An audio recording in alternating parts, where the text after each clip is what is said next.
docentes universitarios, todo el tiempo. Poder tener un espacio para difundir nuestros trabajos siempre es bienvenido.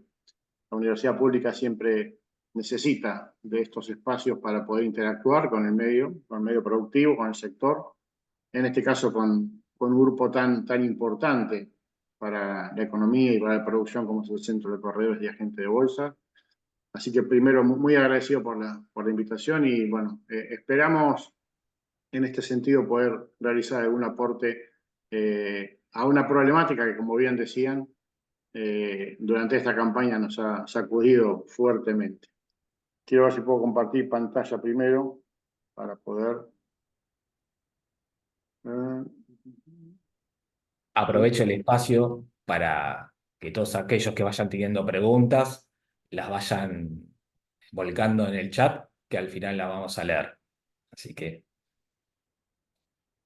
vuelvo a dejar paso al ingeniero. Bueno, ahí, a ver si...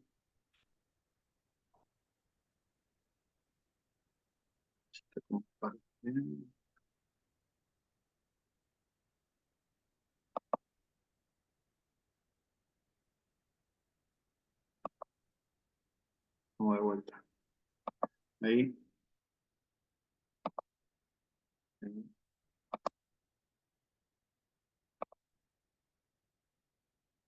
Se ve la pantalla, ¿verdad? Sí, correcto, correcto. Bueno. Sí, sí, perfecto. Sí, se ve. Ok. Sí. Bueno. Como decían ahí en la presentación, yo soy ingeniero agrónomo y estoy dedicado hace muchos años al manejo de plagas en todo lo que es en cultivos extensivos. Toda mi trayectoria, digamos, de investigación se desarrolló en cultivos como el maíz, la soja, el trigo, girasol y todo lo que tenga que ver con el manejo fitosanitario. Por lo tanto, acá soy docente de la Cátedra de Zoología Agrícola y de la Cátedra de Protección Vegetal. En esta última cargo hace muchos años para hablar sobre toda la temática, no solamente el tema plagas, sino todo lo que es el manejo de fitosanitarios a nivel ambiental y toda la problemática que ya conocemos respecto del medio ambiente. En muchas de las charlas que hemos tenido en las últimas semanas con respecto a este problema, lo primero que es importante mencionar, y permítame dejarlo aclarado antes de comenzar la charla, es que estamos hablando de una campaña absolutamente excepcional. Cuando decimos esto no es por lo bueno ni por lo malo, sino simplemente porque es muy distinta a todo lo que ha pasado, al menos en los últimos 25 años que yo vengo recorriendo cultivos. Una situación como esta, con esta plaga puntualmente, no la hemos encontrado. Es cierto que de Dálvulus, sobre todo acá en la facultad, hemos venido hablando hace más de 25 o 30 años, porque la chicharrita existe. Siempre se supo de la transmisión de esta enfermedad, pero realmente de tantos años de monitorear y de seguir cultivos de verano, sobre todo, nunca hemos encontrado la dinámica poblacional con la que nos encontramos esta campaña. Esto es lo primero que hay que decir, con lo cual también tengan la siguiente consideración, porque cuando aparece un problema sanitario de esto, y yo ya llevo muchas campañas viendo, aparecen a veces algunas recetas mágicas sin previo investigación o estudio, o con datos que son poco contundentes. Porque ya me han consultado durante las últimas semanas sobre algunas cuestiones que tengan que ver con el manejo, que vamos a dejar algunas ideas, algunas propuestas, pero también quiero que sepan que partimos de esta característica. Es un año absolutamente excepcional y distinto, y no tenemos ninguna certeza de que sea igual el año próximo. Y cuando digo ninguna, más allá de que he estudiado durante muchos años la biología de las plagas, aventurarme a decir cómo va a ser la dinámica poblacional de esta chicharrita en la próxima campaña sería al menos deshonesto de mi parte. Con lo cual voy a tratar de dar algunas consideraciones y algunas precisiones. Y después queda mucho para trabajar y mucho para investigar, sobre todo en las próximas semanas, cuando comience a bajar la temperatura, cuando nos quedemos sin maíz, cuando se coseche prácticamente todo el maíz y tengamos que pasar el invierno, como dijo hace muchos años un viejo economista, pero en este caso para nuestra chicharrita, ver cómo va a suceder ese invierno y para estar muy preparado respecto a la próxima campaña. Como más allá de lo que uno pueda estudiar, investigar, yo sigo siendo docente y por naturaleza me sale rápidamente algunas cuestiones de tipo pedagógicas. Voy a permitirme hacer una breve introducción, breve para no saturar, pero sí para dejar en consideración algunas cuestiones, ¿no? La primera, ¿puedo pasar acá? Estamos hablando de un insecto muy pequeño. Si alguno tiene el ojo de ver pulgones, por ejemplo, en cultivos, esto es un poco más grande. Sí, puede llegar a ser casi el doble de un pulgón, pero estamos hablando de individuos muy pequeños. Las chicharritas, quizás acá en nuestro país nos hemos acostumbrado o escuchamos bastante, más allá de la chicharra esa que molesta en el verano para las siestas, en todo el país, pertenece al mismo orden, al mismo grupo, pertenece al mismo grupo también el orden de los pulgones, de las cochinillas, pero nosotros en Argentina ya estamos acostumbrados a convivir con otras chicharritas, como por ejemplo aquella que transmite el mal de Río Cuarto, que es una pariente bastante más cercana que con esta, pero que hemos convivido con el mal de Río Cuarto y hemos encontrado algunas alternativas y quizás la experiencia recogida durante muchas campañas con esa enfermedad transmitida por un vector, exactamente una chicharrita también, pueden servirnos de base para interpretar futuras consideraciones. Remarco esto del tamaño porque en realidad yo después voy a hacer mucho hincapié en los monitoreos, en la recorrida, y el tamaño de este insecto es muy pequeño, estamos hablando de 3,5, 4 milímetros, ¿sí? Al ojo rápidamente eso. El color, un color amarillento, color muy clarito, y la particularidad, estas dos manchitas oscuras, negras, ahí en la zona de la cabeza. No son los ojos también al costado. Y después las alas, que son de tipo translúcida, que generalmente sobrepasan el abdomen. Esto cuando hablamos del adulto. Las ninfas, y acá me detengo un segundito en la cuestión biológica, las ninfas carecen de alas, no se desplazan, y están prácticamente formando una colonia. Estas dos consideraciones respecto de la morfología y la biología me parece importante tenerlos en cuenta respecto del manejo futuro. Fíjense que en cuanto hablamos de biología, pasa por 5 estadios ninfales, pero la gran particularidad es la escasa movilidad de las ninfas. Entonces vamos a encontrar colonias y generalmente en la base de las plantas, en el en vez de las hojas, no es un detalle menor, el en vez de la hoja hay que mirarlo. Uno camina y desde arriba ve siempre la hoja, la cara superior. Habrá que mirar en el en vez para ver si encontramos la colonia y a esta chicharrita.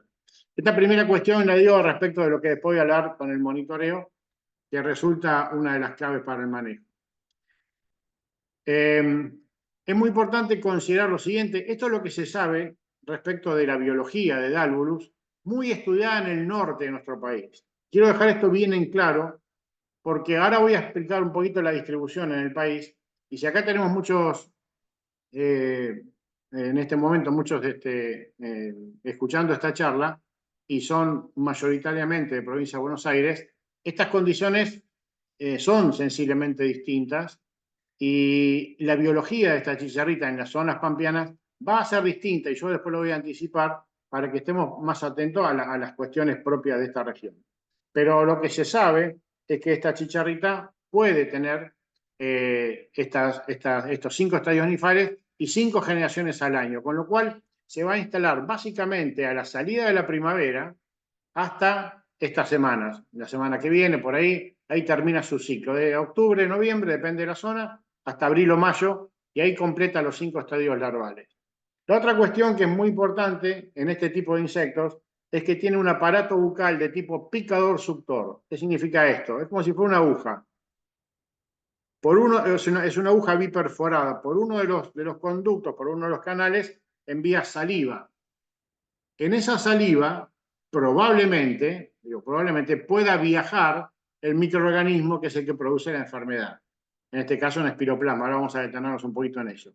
Y por el otro conducto succiona la savia diluida en esa saliva. Este es el mecanismo de alimentación de cualquier insecto picador. Y cuando ustedes se encuentren con insectos picadores en cualquier tipo de cultivo, siempre tienen que considerar dos cosas. La primera es la acción de extracción de savia. Eso ya es un daño, ¿sí? ¿Eso es importante? Sí. ¿Por qué? Porque debilita la planta y le extrae savia. Pero el problema más importante que tiene este tipo de insectos es lo que puede inocular, no lo que puede sacar. Cuando inocula, en este caso, el espiroplasma, produce una enfermedad que, por supuesto, sus daños son muchísimo más importantes que la propia extracción de savia. ¿Está bien? Esto es lo más importante como para dejar en claro con quién nos vamos a encontrar. Por otro lado, sabemos que no existen productos fitosanitarios para corregir o para mejorar o para controlar enfermedades de tipo virósicas, bacterianas o espiroplasma, como en este caso.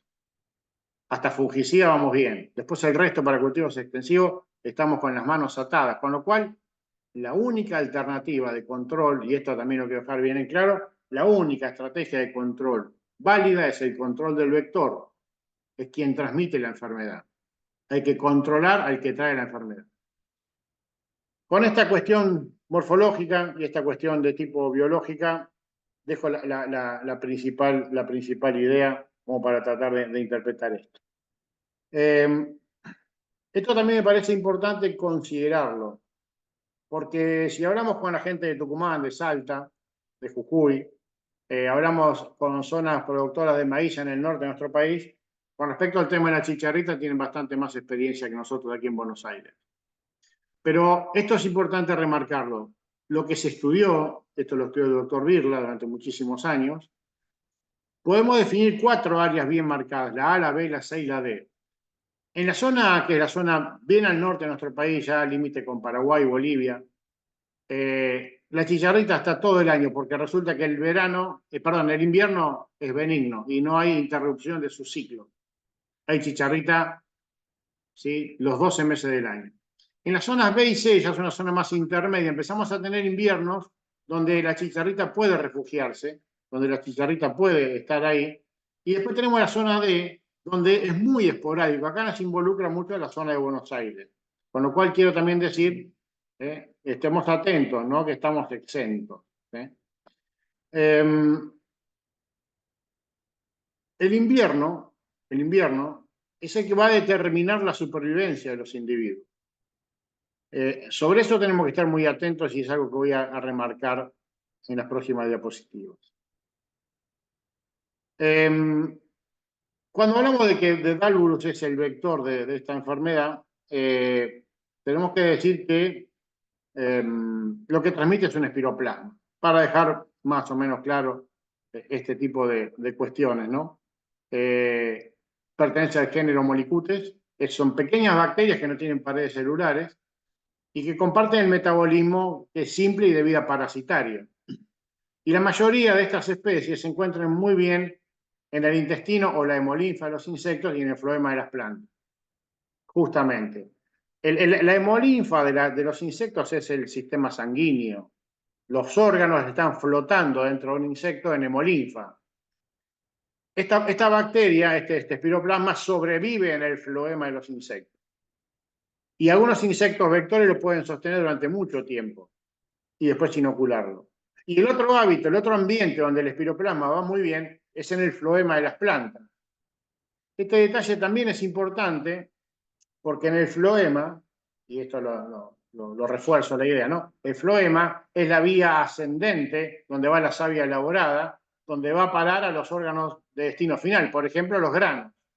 Por eso muchas veces la sintomatología del problema de la chicharrita se ve en las etapas reproductivas. Está en la planta, está inoculada en la planta, pero resulta que cuando viaja por floema y va al destino final de los granos, es donde empieza a marcarse severamente el daño de la chicharrita. Muchos de los problemas de la presencia de chicharrita o el daño de la chicharrita, los productores lo empezaron a ver promediando la campaña. ¿Está bien? Estas cuestiones son, desde el punto de vista del manejo, herramientas que nos hacen entender un poquito lo que vamos a hablar después, que es el manejo de esta enfermedad.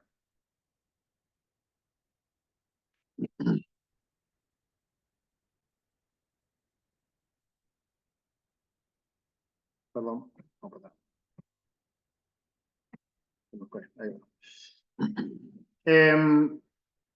Cuando el patógeno ingresa, produce la obturación de los vasos del floema. Entonces impide que los azúcares viajen a los granos.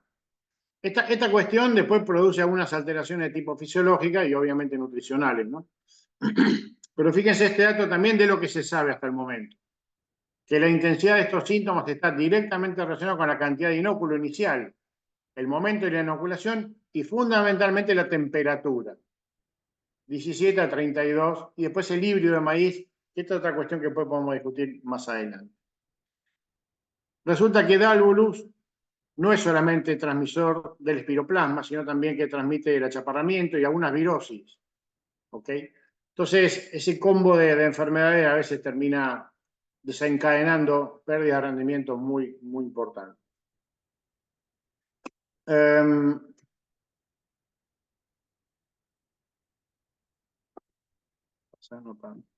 Ahí va. Algunas de las cuestiones a mirar en el cultivo. Y esto es durante la campaña, ¿no? Porque se habla de que cuando la chicharrita ataca el cultivo de maíz, genera varias sintomatologías que deberíamos estar atentos durante el transcurso del cultivo. El achaparramiento, ¿sí? Cuando uno habla de achaparramiento, habla de plantas más bajas, de menor porte. Por supuesto que el daño que va a producir esta chicharrita depende mucho del momento en el que ataque para determinar la altura máxima de la planta. Pero si es una planta de bajo porte, ya tenemos una incidencia, uno de los indicadores de rendimiento más importantes que está afectada. El segundo elemento es el acortamiento de los entrenudos. El espacio entre un nudo y otro deja de ser el óptimo y también conspira contra el rendimiento. Luego también puede complicar claramente la prolificidad cuando por vaso de conducción va a los granos, y entonces afecta la prolificidad y también la multiplicación de espigas, el efecto tan nocivo que consideramos cuando ya una planta aumenta su prolificidad, y el tema de las hojas rojizas, que se producen justamente por el taponamiento de estos bases y la planta lo manifiesta. Ojo que muchas veces el enrojecimiento es una sintomatología que aparece promediando el ciclo de cultivo. A un detalle un poquito más importante de los síntomas, porque esto es importante que lo podamos observar cuando se monitorea. Reafirmo el tema de bandas cloróticas en la base de la planta, por ejemplo ahí. Esto es una primera llamada de atención, esto es una primera advertencia. Esto significa que ya el espiroplasma está en la planta, con lo cual el control sobre esta estructura ya es casi difícil o imposible en algunos casos. Pero obviamente que la chicharrita sigue teniendo más generaciones y habrá que tomar decisiones sobre generaciones siguientes. Pero esto se puede dar en etapas tempranas. Lo primero es esta banda clorótica que aparece en las hojas. 4 síntomas característicos y los refuerzo con imágenes. Bandas cloróticas en la base de la hoja, múltiples espigas, otra sintomatología asociada al espiroplasma, la interrupción del llenado de los granos, otro dato sumamente importante, y finalmente lo que decíamos recién, el acortamiento de los entrenudos y enrojecimiento de las hojas.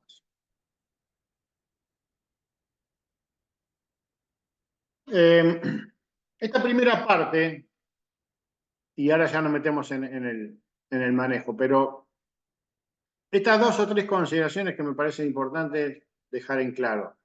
La morfología, con su estructura de su aparato bucal, es un insecto que pica, inocula y succiona. Es un insecto que presenta una metamorfosis asociada siempre al cultivo y todos sus estadios están siempre asociados al cultivo. Lo que nosotros llamamos en zoología la paurometabolia. ¿Qué significa eso? Que todo el ciclo está asociado al cultivo. No busquen chicharrita en el rastrojo, no busquen chicharritas en el suelo, no busquen chicharritas incorporadas al suelo. No busquen chicharritas dentro de los tejidos del vegetal.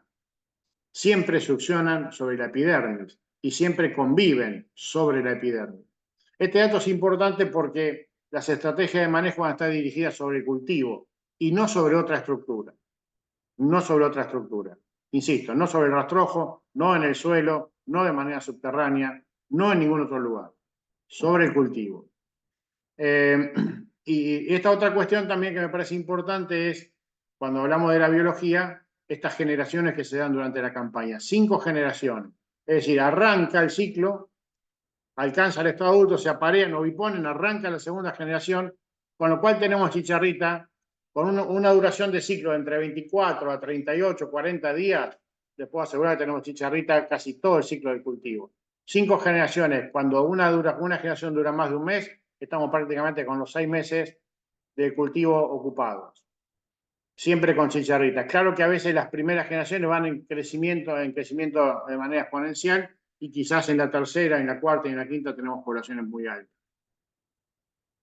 La otra cuestión tiene que ver con su adaptación a las temperaturas. Claramente está favorecido por las temperaturas más altas, las temperaturas por encima de los 30 grados de manera permanente, y es donde en aquellos lugares donde esas temperaturas se dan, las generaciones se dan con mayor frecuencia y con mayor tasa poblacional. A medida que vamos bajando hacia el sur, en nuestro país, nos vamos encontrando con temperaturas no tan óptimas para la chicharrita, pero todo dependerá de cómo sea el invierno. Y una consideración más antes de entrar en las cuestiones de manejo. De tantos años que uno lleva viendo las plagas, de cómo ingresan en nuestro país, por ejemplo, desde Paraguay, Bolivia y Brasil sobre todo, la adaptación de las plagas de norte a sur siempre han sido exitosas. Esto no es una buena noticia, pero los insectos vienen, como siempre decimos acá, un poquito escapados de los climas más tropicales. Digo escapados porque en esos climas, Paraguay, Bolivia, que conozco muy bien, y Brasil, las aplicaciones de insecticidas son bastante más importantes, bastante más intensas. Entonces, esas plagas buscan situaciones o espacios un poco más confortables, no tan castigadas. Y cuando llegan a las zonas templadas, logran adaptarse y logran dar todas las generaciones. Logran pasar los inviernos y definitivamente quedan instalados. Tengo para enumerarles un montón de ejemplos de las plagas que han ingresado a nuestro país y están perfectamente adaptadas a los climas templados. Sí es más difícil que una plaga migre hacia el norte y se adapte a los climas más calurosos y a la actividad agrícola en esa zona. Pero de norte a sur la migración se da muy bien y la adaptación se da muy bien. Con lo cual quiero decir también que es muy probable que esta chicharrita en las próximas campañas logre adaptarse perfectamente al invierno. No estoy diciendo nada exorbitante, no estoy diciendo algo que puede llegar a pasar. Las plagas se adaptan muy bien a los climas templados. Entonces, para considerar. Cuando decimos esto para considerar, lo primero que quiero decir es, antes de meternos con el cultivo de maíz, es, bueno, ¿qué va a pasar en el invierno? ¿No? Hace muchos años ya que nuestros inviernos son bastante más benignos que lo que eran hace muchísimos años atrás. Esta consideración ténganla en cuenta. ¿Qué pasa con el invierno y la chicharrita?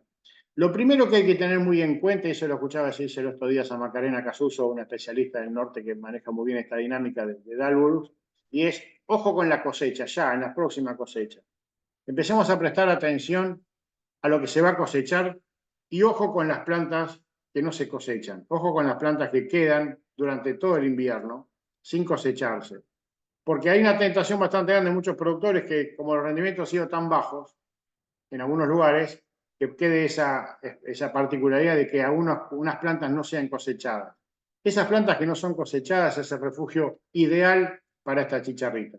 Y todas las plantas guachas de maíz que queden durante todo el invierno serán un refugio ideal. Con lo cual, la primera recomendación, cada productor, cada técnico en su lote, recorra y tome la precaución de que no queden plantas guachas, de que no queden plantas sin cosechar. Cortar, picar, levantar, pero evitar la presencia de maíces durante el invierno. Y la segunda cuestión es, si esto lo hicimos bien, ¿a dónde van a ir a parar las chicharritas? Porque no desaparecen mágicamente. Van a estar durante el invierno. ¿Dónde van a estar? Bueno, van a buscar plantas que les sean lo más familiar posible. Por ejemplo, las gramíneas de invierno. Por ejemplo, los verdeos de invierno. Prestemos atención a la avena, a la cebada, al centeno, a las pasturas a base de gramínea. No se van a alimentar, no se van a reproducir, no van a producir daños, pero van a sobrevivir. Esto es lo que les puedo decir desde la teoría. Está y se conoce muy bien que Dálvulos es una especie monófaga, simplemente se alimenta de maíz y de ninguna otra especie. Ni siquiera ha afectado el sorgo, que es el primo en las zonas. O sea, no ha afectado ninguna otra planta que no sea maíz. Va a buscar gramíneas para pasar el invierno. Baja su tasa metabólica, entra en diapausa, no se aparea, no se reproduce y no se alimenta. Pero no se muere. Y cuando las temperaturas comiencen a levantar en la primavera y nosotros iniciemos una nueva campaña de maíz, ni bien comienza la germinación y la etapa de emergencia del maíz, ahí vamos a tener al chicharrín. No sé si una pregunta ahí de fondo. Bueno, esto es importante considerarlo. Ni bien la planta de maíz germina, ahí van a parar las primeras poblaciones. Recuerden que el adulto tiene capacidad de vuelo. Algunos estudios empezaron a dar vuelta por ahí de la cantidad de kilómetros que puede hacer, si son 20, si son 30, si son 50, si sopla el viento. Acá el viento a favor influye mucho, porque el viento es un gran agente de dispersión de estas plagas. Entonces, el adulto sí vuela, los otros estadios no. Y también una cuestión importante, cuando el adulto llega se aparea y ahí coloca huevos. La oviposición es un detalle menor, pero que a veces, si uno lo piensa, también incide en el manejo. Es uno de los pocos insectos que tiene en su ovipositor una pequeña sierrita, levanta la epidermis y los coloca debajo. Atención a eso, es un detalle, pero el desove está protegido por la epidermis del cultivo. Con lo cual, cualquier aplicación de insecticida sobre la tapa de huevo no tiene chance, porque debería ser translaminar el producto y además transovárico, o atravesar el corion, que generalmente es bastante importante. Pero además eso le da una particularidad, la supervivencia a ese desove aún en épocas de sequía. Cuando el maíz, en esas etapas tempranas o en la etapa del desove de la chicharrita, hay temperaturas muy altas y muy baja humedad, otros insectos capaz que no lo soportan. Este insecto sí, porque puede sobrevivir su embrión debajo de la epidermis sin deshidratarse. Y entonces después los tenemos igual. Cuando otros insectos mueren por la sequía, a estos insectos están protegidos desde la etapa embrional.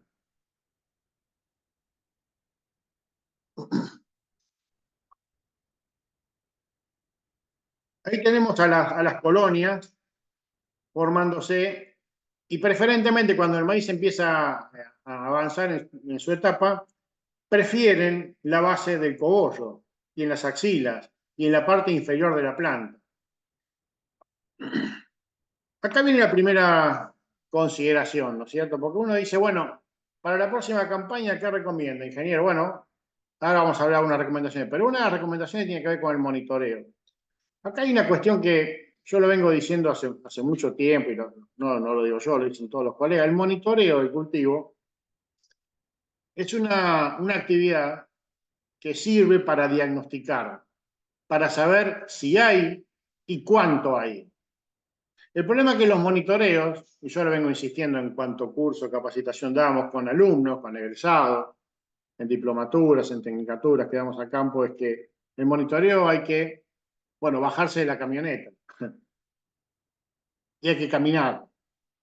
Cuando el técnico le recorre el cultivo desde la camioneta y seguramente sin bajar el aire para que no se vaya el fresco del aire acondicionado, desde la camioneta no podemos saber si hay o no hay, en este caso, Dálvulos. No podemos saber si hay o no hay, y mucho menos saber cuánto hay. Porque hay dos cosas. Primero el tamaño, después la ubicación. Y cuando uno recorre y camina el cultivo, hay que ir bien abajo. Que los que tenemos más de 50, ya ir bien abajo nos cuesta un poquito, ¿no? Pero además en la cara inferior de la hoja, en la base del macollo, del cogollo, perdón.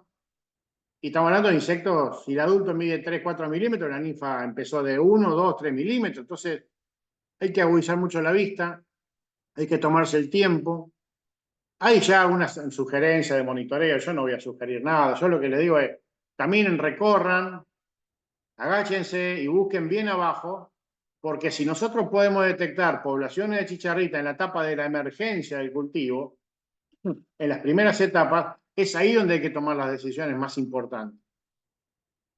Después cuando vemos las hojas rojizas o vemos el acortamiento de entrenudo, y ya es tarde, que es donde la gran mayoría nos sorprendimos, porque voy a incluirme, nos sorprendimos porque nunca tuvimos una situación como esta.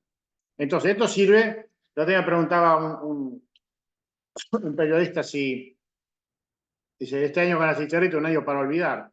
Y yo, más que para olvidar, es para recordar y tomar mucha nota de lo que pasó, porque nos va a servir de experiencia a futuro. Siguiendo con esta idea, el monitoreo es indispensable en las etapas tempranas, ¿sí? Acercarse a la planta, mirar en vez de la hoja. Hay algunas recomendaciones, acá las dejo si quieren, después les voy a pasar la presentación para que la compartan, pero acá, por sobre todas las cosas, como decía mi gran maestro Ernesto Jalil Maluf, hay que aplicar el más común de los sentidos, que es el sentido común. Entonces, no sé si es necesario hacer un recuento específico de cuánto bichito hay por planta, ni cuántas plantas habría que tomar por metro lineal, ni cuántas plantas por hectárea, pero en la recorrida hay que prestar atención. En la recorrida hay que mirar abajo y hay que hacer algún recuento, tener un parámetro en la cabeza. Cuando el técnico sale del lote, no es necesario que sepa exactamente el número con fracciones de cuántos insectos por metro lineal hay, pero sí tener una idea que lo ayude en la toma de decisiones. Y lamentablemente, para tener una idea respecto de esta plaga, hay que mirar abajo, hay que caminar y tomarse el tiempo. Acá el monitoreo es muy importante. Y pongo con letras rojas gigantes, no hay umbrales de daño económico. Y si los hay, de mi parte, desconfíenle. En el norte, en Tucumán, han estudiado durante muchos más años este tema, quizás tengan datos más certeros, pero en la zona núcleo, sobre esta problemática, en 25 años nunca la tuvimos. Entonces, no sería honesto de mi parte darles un umbral. Por eso voy al sentido común. Recorran y miren en la base de la planta. Pero ¿cuándo? Entre la emergencia y las primeras 4 hojas, por lo menos hay que recorrerlo semanalmente. Y tener un parámetro en la cabeza de lo que hay. Sigo con algunas recomendaciones que hace, insisto, les dejo la presentación, ténganlo en cuenta, esto recomienda el CREA, tomar 10 plantas, ¿sí? Al azar, contar las primeras horas de la mañana, acá hay recomendaciones que pueden ayudar.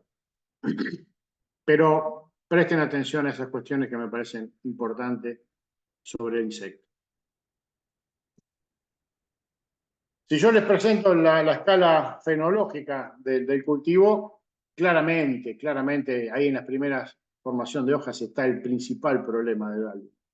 Esto ya no es novedad, esto ya lo sabemos.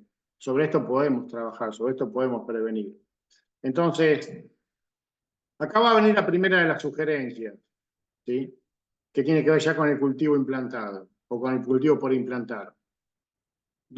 Hace muchos años ya que ningún productor prácticamente duda, ya esto ya está instalado, que el tratamiento de las semillas es indispensable para el manejo de muchas otras plagas, pero para el caso de Dalvulus vuelve a ser un componente fundamental. Tratamiento de semillas.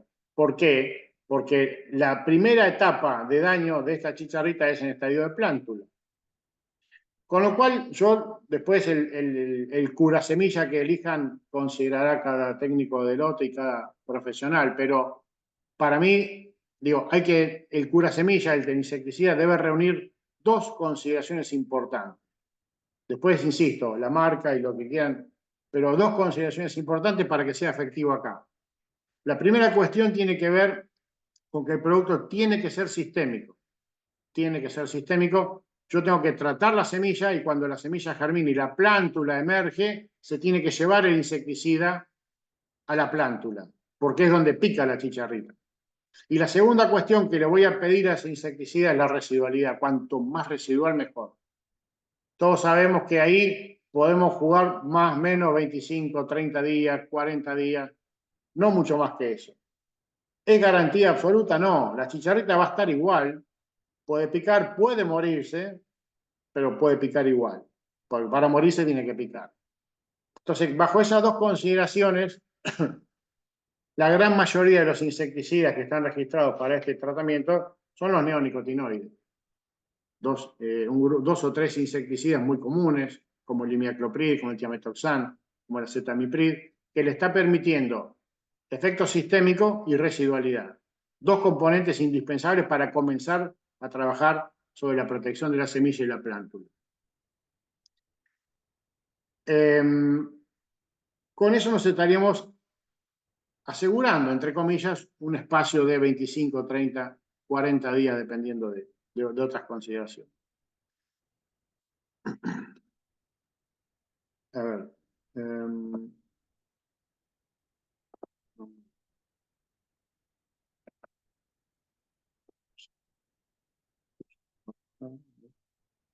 Antes de hablar de productos. Ahí. Otra cuestión que me parece importante remarcar es que en Argentina se registran productos para el control de plagas, ¿no? Y lo que debería recomendar, en este caso yo, si estoy hablando, es recomendar productos que estén registrados para el control de la chicharrita, ¿ok? Muy mal haría yo si recomiendo esto. Entonces, no lo recomiendo, pero sí lo menciono, porque es lo que se está usando hasta que aparezcan los productos que se registren para el control de esta enfermedad, de esta plaga, ¿no? Pero fíjense que aparecen, y no voy a entrar en detalle con algún principio activo, obviamente con marcas tampoco, pero sí quiero referirme a los modos de acción. En los dos primeros casos tenemos insecticidas de tipo piretroides. Los piretroides son insecticidas que actúan por volteo, por contacto y por volteo inmediato. Mi consideración respecto de este tipo de productos es que son inmediata acción, pero tienen que tocar, tienen que pegar. Si no toca, el insecto no mata. Y si yo lo dejo depositado como residuo sobre la hoja, la mortandad es prácticamente baja a nula. Esto es mi observación, ¿eh? Yo no recomendaría productos piretroides de entrada para este tipo de problema. Primero, porque el blanco es muy, muy chiquito. O sea, el blanco del insecto es muy pequeño y prácticamente sin movilidad. Por otro lado, la gran mayoría de estas colonias están en la cara inferior de la hoja y los piretroides no son translaminares. Entonces, la aplicación tendría que ser de muy buena calidad, un cono hueco que haga buena turbulencia y que moje también de abajo para arriba. Y si moja y toca la chicharrita, mata, si no, no mata. Aparece luego el imidacloprid, que es un neonicotinoide, como cura semilla, que es lo que decíamos recién. Y después aparece el imidacloprid mezclado con un piretroide, que es el bifenthrin, en aplicaciones foliares. Cuando la aplicación se hace de tipo foliar, para el control de la chicharrita, yo veo mucho mejor el uso del sistémico, como un neonicotinoide. El problema es que estamos repitiendo el producto que usamos de pura semilla. ¿Se entiende lo que digo? Repito el mismo principio activo o el mismo modo de acción, con lo cual nunca es positivo eso. Pero ante esta eventualidad, prefiero utilizar sistémico. El sistémico, ojo este detalle, de los neonicotinoides son sistémicos por xilema, solamente, con lo cual va desde abajo hacia arriba. Entonces, la aplicación tiene que ir bien abajo, con gota pequeña, tocar la base de la planta, ingresar a través de la epidermis y ser traslocado de manera ascendente. Si no, arriba no llega. Si mojo solamente arriba, abajo el producto no llega, no se mueve. ¿Ok? Entonces, acá también otra cuestión que hay que tener y considerar muy bien. Y por otro lado, lo que interpreto, lo que infiero a futuro, es que aún así este tipo de aplicaciones son de muy baja efectividad. ¿Por qué? Porque el área foliar, cuando voy a hacer la aplicación, es muy baja. Mucho de ese producto va a parar al suelo y rápidamente lo van a inactivar. Solamente es válido el producto que toca la hoja y sobre todo la que toca en la base de la planta, no la que toca arriba. Entonces, insisto que los porcentajes de control son bastante bajos. Habrá que seguir evaluando algunos productos que tengan movilidad por xilema y floema, que existen en el mercado, pero hay que evaluarlos para ver la efectividad. Pero insisto con esto, ¿no? Para tenerlo en cuenta. Algunos datos que han sido evaluados en el norte, pero acá fíjense que lo que estamos evaluando es tiametoxano y imidacloprid, que son insecticidas de tipo neonicotinoides, ¿cierto? Entonces, para considerar esto, perdón, para considerar esto tengan en cuenta lo siguiente, acá se evalúa con respecto a un testigo y el número de lárgulos por planta. Hay insecticidas como el tiametoxam, que es un insecticida también neonicotinoide, a una determinada dosis, la banda roja, está ahí, la supervivencia es bastante alta. Y sí, con tiametoxam y imidacloprid a dosis más altas, comienza a haber un mayor efecto. Tampoco podemos asegurar una dosis, porque si no está probado el insecticida, estamos hablando de estos son ensayos experimentales que sirven para tomar algunas consideraciones.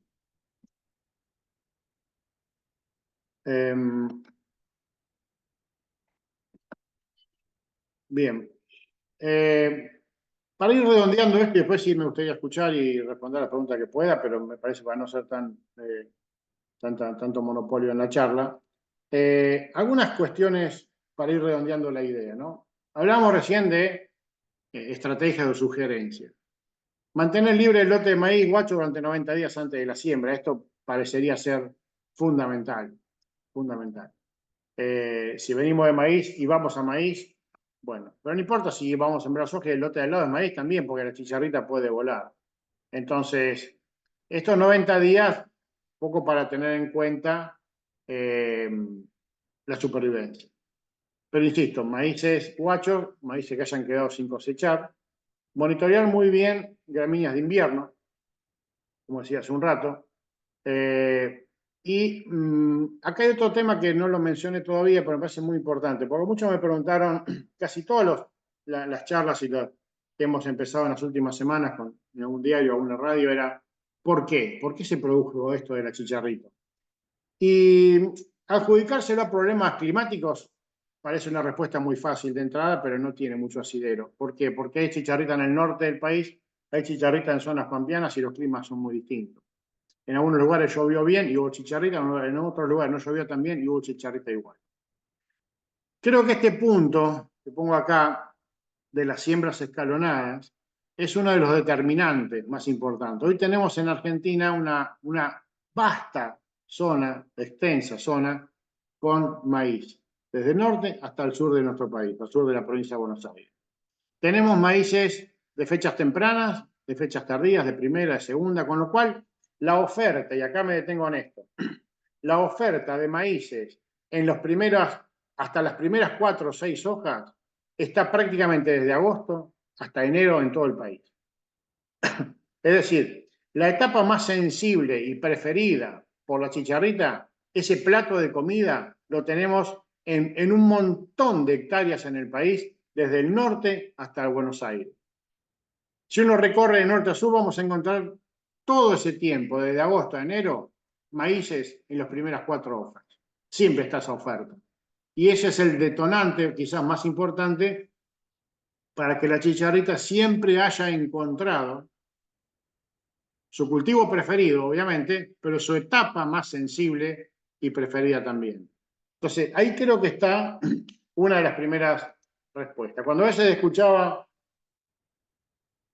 a algunos técnicos la recomendación, nos tenemos que poner de acuerdo con las fechas de siembra, esto sabemos que es improbable, eso no tiene ningún asidero. Claro, si eso se podría regular, por supuesto que estaríamos en mejores condiciones, pero no me parece una recomendación válida. Es una situación que se da porque tenemos muchos materiales, tenemos muchas alternativas, y por eso el maíz también ha crecido como creció. Pero poder sincronizar las siembras en todas las zonas es un imposible, que no lo veo viable. Claro que sí, si uno me dice, bueno, ¿por qué le parece si va? Sí, claro, podría llegar a bajar. Pero ahí está quizás el elemento que desencadenó, o uno de los elementos que desencadenó esta cuestión.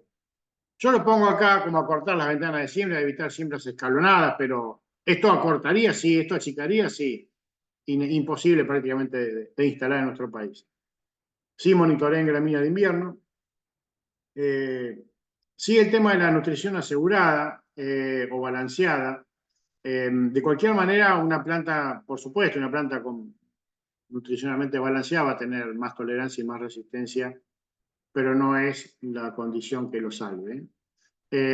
Rotaciones, obviamente, tratar semillas, como decíamos recién, y monitorear, o como decía recién, en las primeras etapas. Y para mí es clave, fundamental, revisar esas primeras etapas.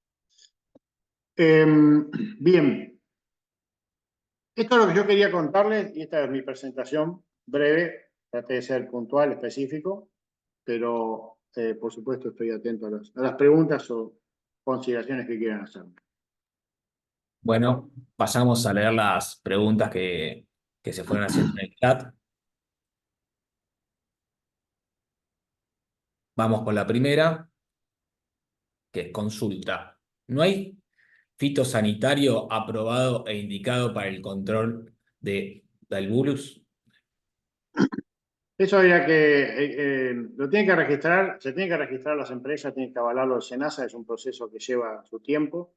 Lo que tenemos ahí son ensayos experimentales y la tendencia de por dónde podría funcionar mejor, porque por la deducción que uno hace respecto de la biología de la plaga, del modo de acción de los insecticidas y la experiencia previa respecto de estos productos. Pero el registro no está. De cualquier manera, hay que pensar también muy bien en algunos productos que se están evaluando, que habría que ver bien el modo de acción, pero hay buena respuesta en algunos casos y pensarlo, pero a futuro, a futuro. Igual que el tema de los materiales y de las semillas que se compren, ¿no? Porque ahí necesitaríamos, hago un repaso de lo que fue Mal de Río Cuarto.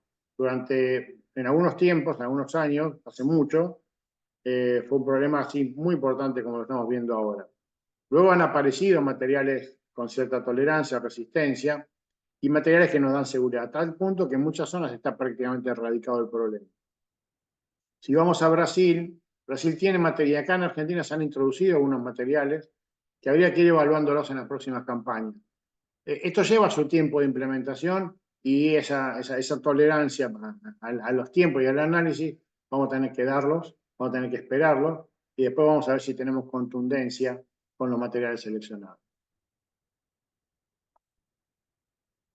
Vamos por la siguiente. ¿Qué tan riesgoso es el trigo como cultivo hospedero de chicharrita en invierno? ¿Se pueden hacer controles en zona de riesgo sobre cultivos de invierno? ¿Es transmisora del virus sobre cereales de invierno o solo usa al cultivo como hospedero? Lo último, empiezo por atrás, solo es hospedero, pero como decía hace un rato, es lo que tenemos hasta hoy. Se sabe que Dalbus es una especie monófaga, ataca solamente al maíz, insisto, no atacó ni siquiera el sorgo que lo tenía al lado y es lo más parecido, pero lo que nosotros entendemos y lo que sugerimos es monitorear el invierno para saber la presencia. No va a haber daño, esto sirve, porque no hay daño sobre el trigo, no hay daño sobre los cereales de invierno. No debería haber sintomatología, pero por una razón. La temperatura del invierno lo que hace es entrar en diapausa la chicharrita. Entonces no se alimenta y no se reproduce, pero sobrevive. Con lo cual el cultivo de invierno es solamente hospedero. No porque no le guste el trigo, sino porque las temperaturas también hacen que su diapausa baje y pasa en estadio adulto todo el invierno. Ahora, si usted me pregunta si es recomendable hacer aplicaciones en el invierno, yo no las haría, no las haría. Solamente estaría atento en algún monitoreo, cuando hagan por otra actividad de cultivo de trigo o de la pastura, saber si hay presencia o no para estar prevenidos. ¿Por qué no haría aplicaciones? Porque ustedes van a controlar su lote, pero si en la zona, en la región, el impacto de la chicharrita en el verano fue importante, ustedes siembran maíz y van a volar de campo vecino, del campo al lado, de su lote al lado, y le va a contaminar el maíz igualmente. Por más que ustedes hayan controlado una población muy baja, mínima, en el cultivo de invierno. Insisto en esto, muy baja o mínima población. ¿Por qué? Porque lo utiliza solamente como supervivencia. Entonces, hacer un control sobre una plaga que está en muy baja concentración, que la van a tener que encontrar, y después, que no es el desencadenante en la campaña siguiente, porque insisto, lo van a tener de migraciones vecinas, sí. Ahora, lo mismo que para los cereales de invierno y para el maíz guacho, tratar de no favorecerles esos espacios. Pero otra vez lo mismo, esto es un problema de enfoque más bien regional. Si yo controlo todas las plantas guachas de mi cultivo, de mi campo, en el maíz, y el vecino abandonó el cultivo porque le fue mal, y te dejó el lote lleno de maíz guacho, lo vas a tener todos en la campaña siguiente. ¿Está bien? Siguiente pregunta. ¿Cuál sería el aprendizaje que podría tomarse de lo que fue en su momento una problemática similar y sorpresiva como el mal de Río Cuarto? Claro, exactamente. Eso fue esos aprendizajes, eso podemos tomar mucho. A ver, para todo esto siempre lo que nosotros siempre recomendamos, primero es conocer contra quién vamos a luchar. Hay que conocer. ¿Qué tenemos que conocer de esta chicharrita? Su biología y su morfología. La morfología dice mucho y la biología es consecuencia de su morfología. Hay que conocerlo. Yo siempre digo, nadie controla aquello que desconoce. Entonces, primero tengo que conocer contra quién vamos a pelear y después buscamos las estrategias. Lo primero, el primer aprendizaje es a entender que esta chicharrita, cómo funciona asociado al cultivo de maíz y cómo se adaptó a distintas zonas. Primera cuestión es esa, el conocimiento de contra quién. Y después, como decía hace un rato, hay que tomar mucha nota de todo lo que nos ha pasado. Con el mal de Río Cuarto nos pasó lo mismo hace muchas campañas atrás, y después, en base al conocimiento de la biología, en ese caso del FACODES, de la chicharrita vectora, la tolerancia a resistencia de los distintos materiales y la selección de esos materiales, nos llevó después de varias campañas a una situación de tranquilidad. No digo de absoluto control, digo de tranquilidad respecto al mal de Río Cuarto. Yo creo que esto ahora lo podemos, la evolución tiene que ser más rápida, tenemos muchas más estrategias, mucho más mejoramiento genético, mucho más biotecnología, mucho más selección de materiales a mayor velocidad que lo que hicimos con el mal de Río Cuarto hace 30, 40 años atrás. Entonces, yo creo que en las próximas campañas vamos a tener respuestas de los materiales y de estrategias de control. Por eso digo que el aprendizaje de plagas similares es muy importante. Pero insisto en lo primero, el conocimiento del agente patógeno, en este caso, conocer la enfermedad, y después la otra es estrategia de manejo. Pasamos a la siguiente. Especies hospedantes de Dagulus. Básicamente, a ver, insisto en esto, es monófaga solamente el maíz como planta de la cual se alimenta. Ahora, hospederas, las familias, las primas cercanas, las gramíneas, los cereales de invierno para pasar el invierno, quizás algún cereal o a una gramínea de verano también pueda servirle. Estemos atentos a ver también, por ejemplo, hay que mirar sorgo de Alepo, otras gramíneas que queden guachas durante el invierno. Todo eso va a servir de aprendizaje. Primero buscaría en las gramíneas, ¿sí? Por ahora otro tipo de planta no. Pasamos a la siguiente, que no sé si de alguna manera ya se contestó. Los productores que se vuelquen al sorgo, ¿corren riesgo de que se contaminen también con chicharrita? Creería que no. Creería que no. Te diría casi con seguridad que no. No deberían tener chicharrita en el sorgo. No. Biología no es matemática, pero diría casi con seguridad que no van a tener problemas en el sorgo. Pasamos a la siguiente. Tuve un lote donde se quiebran las plantas verdes, sembrado el 10 de enero. ¿Esto también se debe a la chicharrita? Esto comenzó cuando la planta sacó la espiga. Bueno, cuando empieza a formarse la etapa reproductiva, la etapa de formación de espiga, ahí empiezan a aparecer los primeros síntomas. Más que el quiebre de la caña o el tallo principal, lo que tenía que haber visto previamente es esa clorosis internerval, que es la primera sintomatología que aparece, es el primer llamado de atención, y luego el entrecortamiento el acortamiento de entrenudo. Que lleve al quiebre quizás haya otro factor que pueda desencadenar, que puede ser predisponente por el dálvulus, pero no es el que desencadena el quiebre de la planta, ¿no? Quizás haya otro factor climático o de alguna plaga en el caso del barrenador, ¿no? Para producir el quiebre del tallo. Pasamos a la próxima. Si bien es monófaga, ¿podemos asegurar que no habrá daño en cultivos de invierno como trigo? Lo mismo que decía para el sorgo, casi con seguridad te diría que no va a haber problema en ningún cultivo de invierno. Pero más aún digo con más seguridad porque las temperaturas del invierno no le es favorable a la chicharrita. Debajo de 17 prácticamente entra en latencia, con lo cual no va a haber actividad. Sí va a haber presencia de chicharrita, pero no hay actividad porque no se alimenta y tampoco se reproduce. Siguiente, importante, información del desove. Sí, lo que decía, la particularidad, por eso es que cuando uno conoce la morfología del insecto, este insecto tiene en el último segmento abdominal que se llaman urómeros, presenta una estructura llamada ovipositor.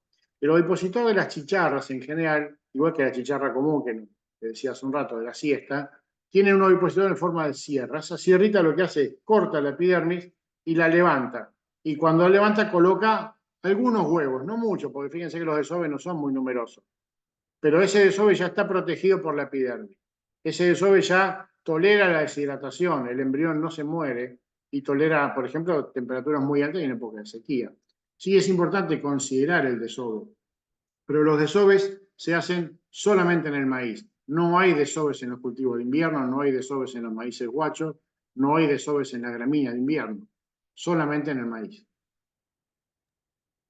Perfecto. Siguiente, ¿podemos acceder a información de comportamientos de híbridos de maíz que ya estén evaluados años anteriores en el norte?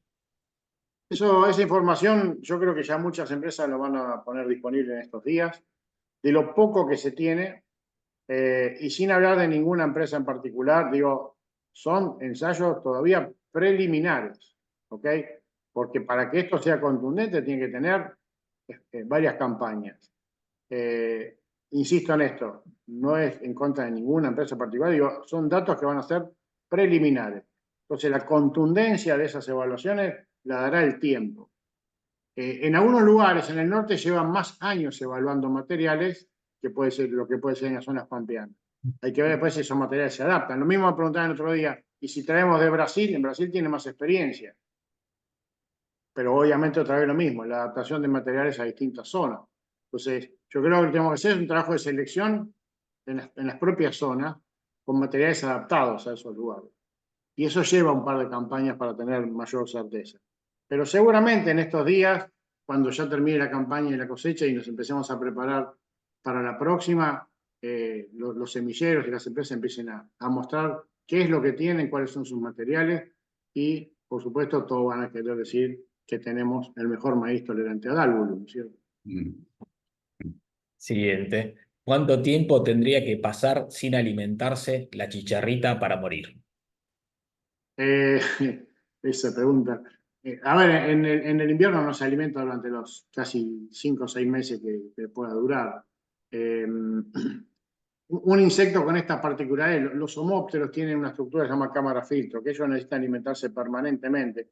No es como la chinche, no es como, por ejemplo, no sé, otro insecto picador, los pulgones, las chicharras, chicharritas, filtran mucho de lo que consumen. Por eso se forma después la fumagina, se forma el área húmeda y eso predispone a enfermedades. Con lo cual pica permanentemente casi las 24 horas. Yo te diría que una chicharrita en estas condiciones no puede dejar de picar un solo día.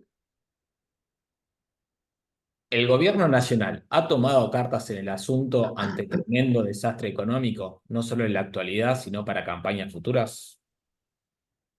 No estaría en condiciones de responderte exactamente. Sí, he leído algunas notas, algunas opiniones respecto de algunos funcionarios, pero como estrategia a nivel nacional no la he visto, por al menos no la he leído. Y sí, insisto en esto, comentarios de algunos funcionarios respecto a un análisis de campaña, pero una proyección y un programa respecto a esto no. Estoy en el centro de Santa Fe. Los maíces sembrados desde fin de diciembre se han monitoreado desde emergencia, se aplicaron, etcétera. Con el nivel poblacional que hubo, la plaga, nos quedamos sin herramientas enseguida. El daño es altísimo a nivel regional. Sí, Santa Fe fue quizás de las zonas más castigadas, Santa Fe y centro de Córdoba. Fíjate que ahí está diciendo que no solamente trató la semilla, monitoreó y aplicó, y los daños han sido importantes. A veces el tema de las aplicaciones, hay que revisar un montón de cosas. Nosotros cuando hablamos de aplicaciones, hablamos de calidad de aplicación. El problema no se resuelve solamente recomendando el producto, sino que se resuelve después calibrando la máquina. Hoy decía, una aplicación que no llega a la base de la planta no tiene éxito. Una aplicación que no se utiliza insecticida sistémico y solamente posicionamos el piretroide, la incidencia es muy baja de control.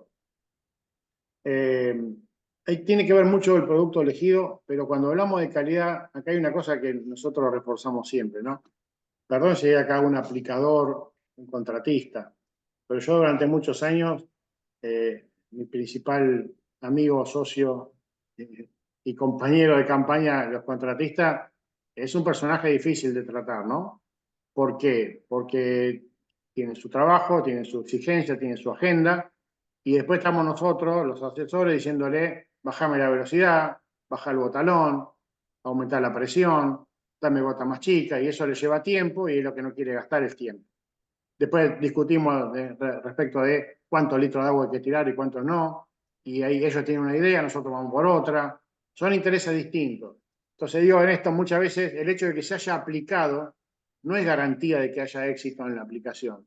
Porque en esto siempre se lo digo a mis alumnos y a cuantos profesionales tenemos en las capacitaciones, es muy importante que el técnico esté en el momento de la aplicación, supervisando esto, que no es solamente dejar el bidón arriba de la mesada e irse y confiar de que todo ya va a andar bien.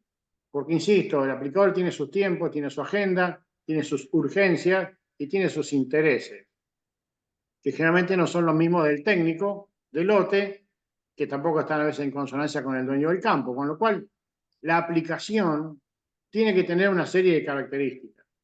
Y en este caso puntual, la calidad de aplicación tiene que ser muy, muy alta. No es garantía que se haya aplicado insecticida para que esto haya controlado.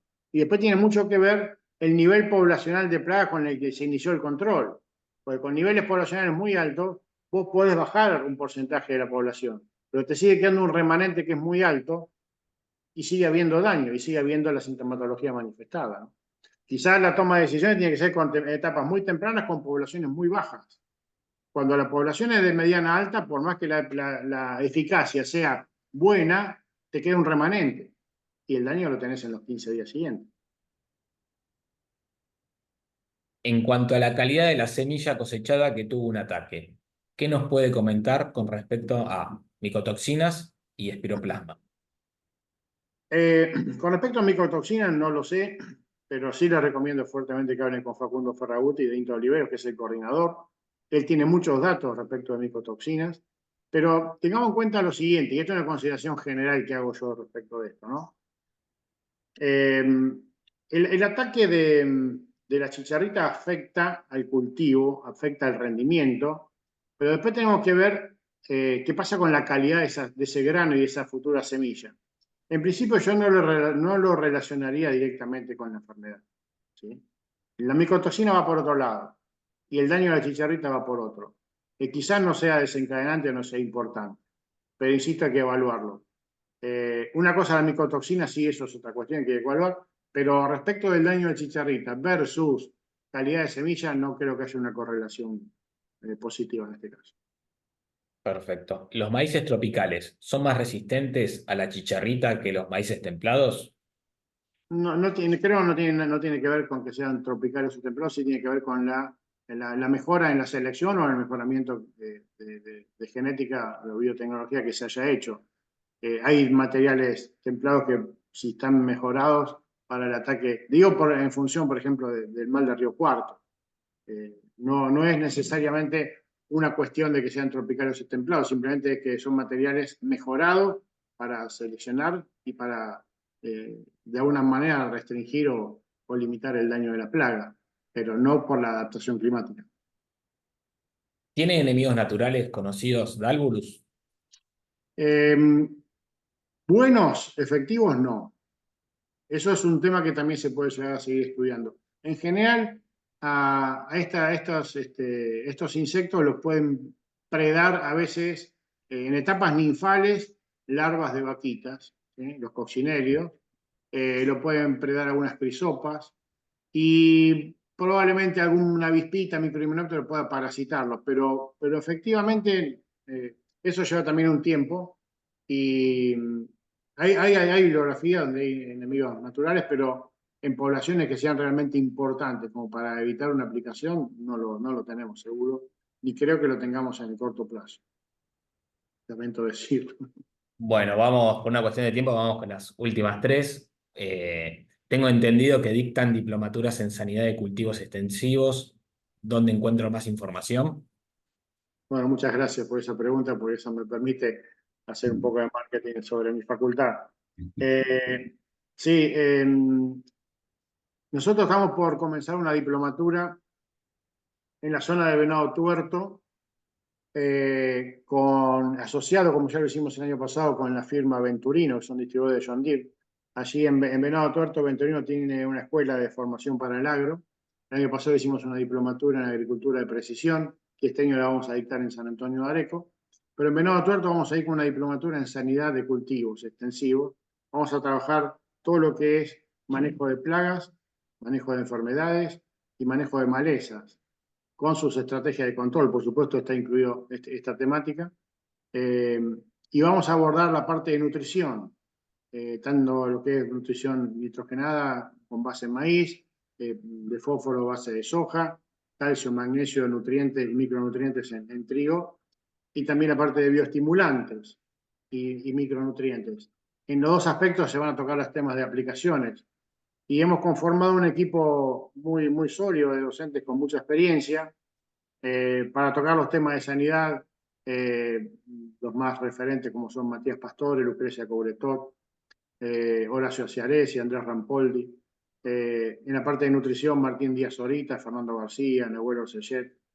Hay muchos y buenos, Gustavo Ferraris, Santiago Tur. Bueno, vamos a estar a partir del 10 de mayo con esta capacitación, que en general se notan muchos profesionales, en un número de 50, 60 profesionales. La diplomatura se dicta viernes por la tarde y sábado por la mañana, de formato presencial, que es el mejor espacio para discutir y para interactuar con colegas.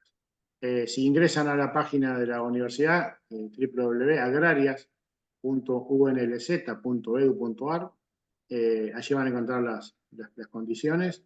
También puedo dejarles ahora un flyer de difusión para que si ustedes me lo pueden distribuir, también se lo voy a agradecer. Y estamos comenzando ahora en el mes de mayo. Perfecto, vamos con las últimas dos. ¿Qué se sabe de los insecticidas biológicos, hongos, entomopatógenos que se usan en Paraguay para control de chicharrita? Sí. Esos productos son eficientes, pero tienen algunas particularidades, más allá de los costos, que hay que evaluarlo también. Esos productos siguen siendo en general no me animaría a hablar 100% seguro, pero en general siguen siendo productos de contacto, que no se traslocan por xilema ni floema, y para los insectos picadores, los mayores porcentajes de eficiencia se van a dar con productos que vayan por las vías de conducción. Si no es muy difícil, si no hay que hacer contacto, y vuelvo a la estrategia de control que decía hace un rato, de hacer contacto con un insecto tan pequeño y ubicado en una zona muy difícil para llegar. Ahí hay que exigir muchísimo la calidad de aplicación. Y después otra cuestión tiene que ver con la residualidad de muchos productos biológicos. Pero también hay mucho para evaluar y mucho para ensayar ahí. Y la última, consulta sobre supervivencia en zonas más heladoras como sudeste de provincia de Buenos Aires, o tendría que viajar todos los años. Así está redactada. No entendí cómo si tuviera que viajar. Así está redactada. Consulta sobre supervivencia en zonas más heladoras como sudeste de provincia de Buenos Aires, o tendría que viajar todos los años. Más heladora por la helada. Sí. No, bueno, yo, a ver, daría un mensaje de tranquilidad para el sudeste de Buenos Aires, sur de Buenos Aires. La adaptación de la chicharrita a esas temperaturas, como ustedes ven en el mapa, es prácticamente nula. Los inviernos no lo van a tolerar, no lo van a tolerar. Entonces, solamente está adaptándose cuando los inviernos son benignos. Y recién adaptándose. Ahora, de acá a 5 o 10 años puede ser, pero hoy creo que no.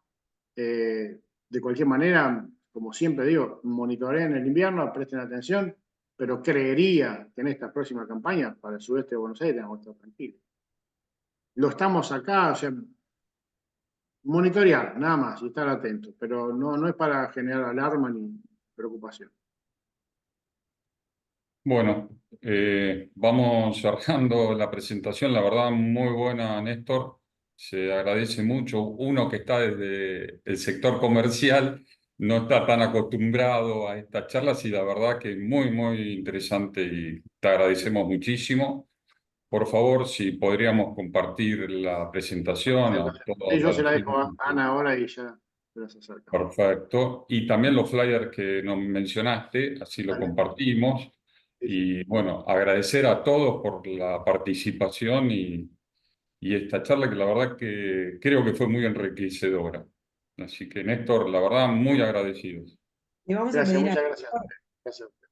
Néstor Ana. que por favor deje datos de contacto para aquellas personas que siguen enviando preguntas y que puedan tener un contacto directo contigo para seguir esta charla. Bueno, perfecto. A ver si lo puedo agregar. Bueno, yo te lo paso a vos, Ana, puede ser, y vos lo distribuís. Sí, perfecto. El centro, cualquier cosa, el centro queda a disposición para distribuir, obvio, tu contacto y las preguntas que también quedaron sin responder. Claro, claro. Le recordamos que la Pues, charla va a estar subida a nuestras redes y a nuestro canal de YouTube. ningún problema para que distribuya un correo electrónico o mi contacto de WhatsApp, que es lo más fácil que yo pueda responder, porque a veces el correo se me complica. Desde hace 1 año y medio, casi 2, estoy en la facultad acá de Loma de Zamora como decano de la facultad. Poder estar frente a una computadora como fue ahora, casi un milagro últimamente. Entonces creo que más directo es a través del teléfono para que pueda responder. Bueno, muchísimas gracias a todos por la participación, ¿eh? Muy Estamos bien, en contacto. que Gracias, tengan ¿eh? buenos días. Estamos en contacto. Buenos días. Gracias.